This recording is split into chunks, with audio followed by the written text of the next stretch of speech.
Hello, welcome back. Another reading from the book Power of Purity by Mohanji. This reading today is on Dharma, or our duty. Turbulent minds search for discontentment. They search for some reason to complain. This is tamas, or inertia, laziness, procrastination. Conscious mind usually has a natural inclination towards negativities.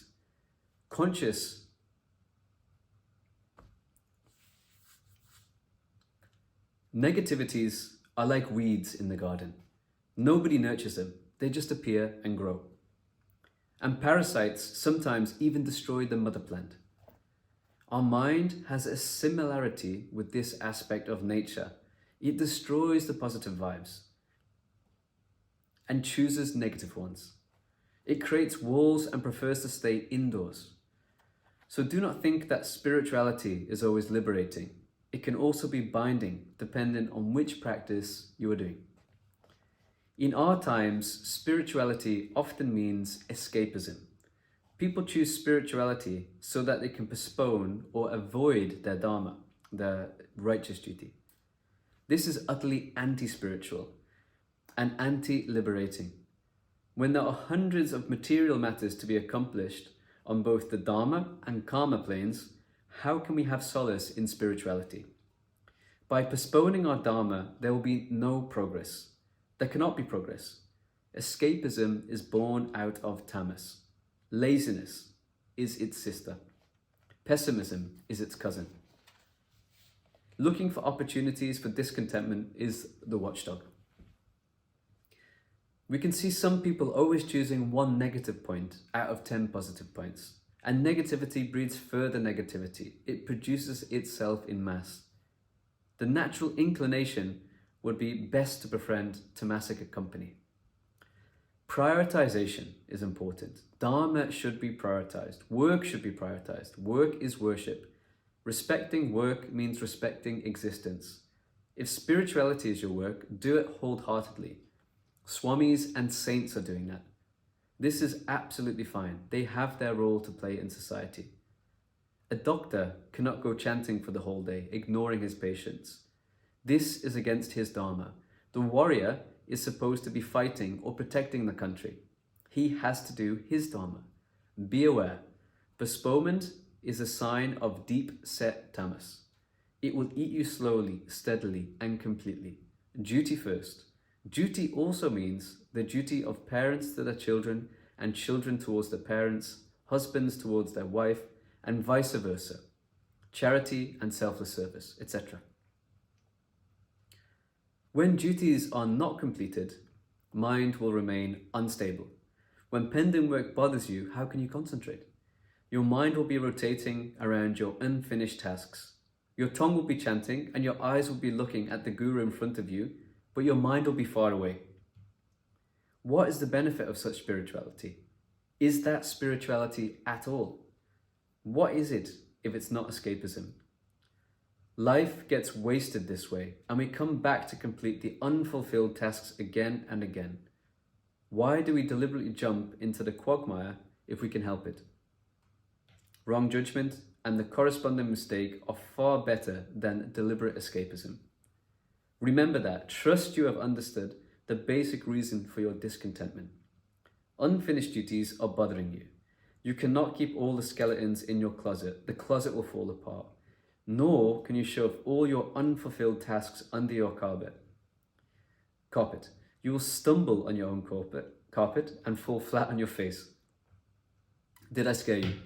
I'm sorry. I only mean to awaken you. It's never too late. Perform your duties in style and confidence. Spirituality will happen. You will not miss any gurus if they are meant for you. Those whom you missed were not for you. Understand that. So this is on the topic of Dharma. And often these writings are actually from the satsangs or discussions which Mohanji has given on various topics. So when I read this, actually it looks like it's as a result of a question or a discussion that would have been happening in one of these meetings, when someone has said, I don't feel satisfied with life, I feel a bit discontented, I want to leave my family and, go and meditate in the Himalayas or something like that. I want spirituality. I don't want this normal life. So this dharmic duty is about the responsibility that we have in whatever respective role we have in society, even if that's as a child to a parent, or a parent to a child, or a husband to a wife, and vice versa. So it says that turbulent minds, the ones that are always churning, search for discontentment, and they search for some reason to complain. This is tamas. So this is inertia. This really is sort of a procrastination state. And the conscious mind normally has an inclination towards negativities. So rather than seeing the positives, mind will gravitate towards the negative. And it grows like a weed. They grow further and further and further. So spirituality in these times often means escapism. People choose that so they can avoid their dharma, avoid what they need to do. If they're a father, if they're a mother, if they're a son, they're avoiding their duty actually, or their role as a profession. So by postponing that dharma, it says there's no progress. So escapism is born out of tamas, laziness its sister, pessimism is its cousin. So looking for opportunities for discontentment is its watchdog. So this mindset is something that breeds and grows actually. So how then to adjust that?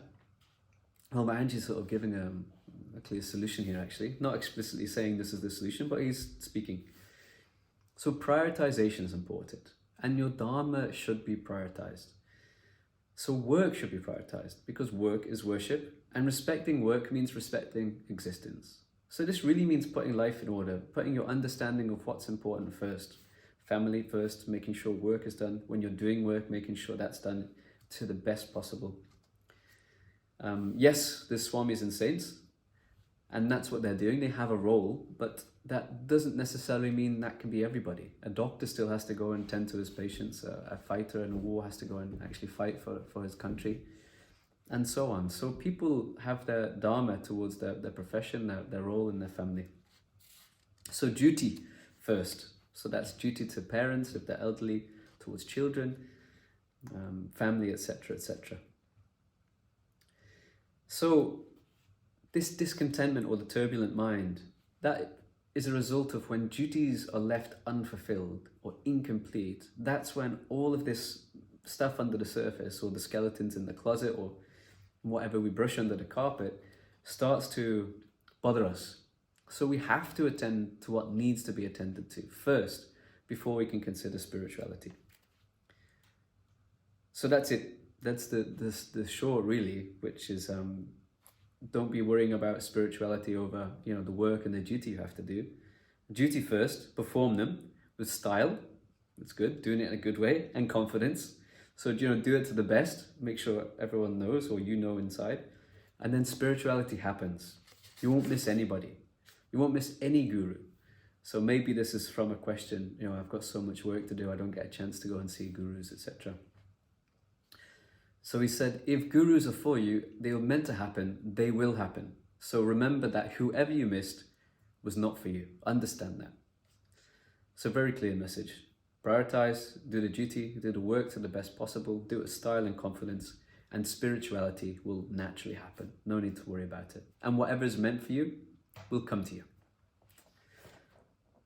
So that was a reading from the book Power of Purity by Mohanji on Dharma, or our duty in life, probably stemming from a question of, I'm so busy, I have so many things to do in my life, I don't have time for spirituality, what to do?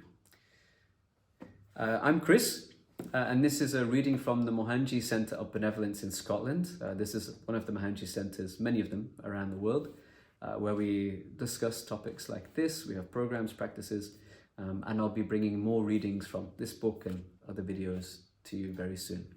So I hope you enjoyed. Do comment, like, share, or request any specific topics, and look forward to seeing you next time. Thank you.